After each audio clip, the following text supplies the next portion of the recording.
कराची में heavy traffic हादसात पर जमात इस्लामी का धरना। ई चलान के खिलाफ नुमाइश चुरंगी पर शदीद एहतजाज जारी। कराची में कीमती इंसानी जानों के मुसलसल जिया और ई चलान के खिलाफ जमात इस्लामी सड़कों पर आ गई है। अमीर जमात इस्लामी कराची मुनीम जफर खान की कयादत में नुमाइश चुरंगी पर धरना।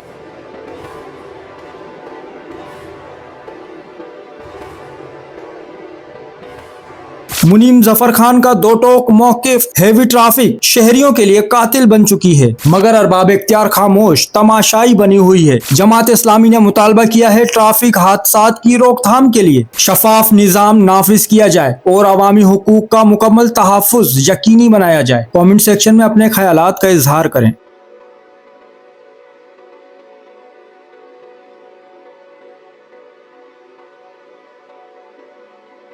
चैनल को सब्सक्राइब करें, फॉलो करें, वीडियो को लाइक और शेयर करें। शुक्रिया।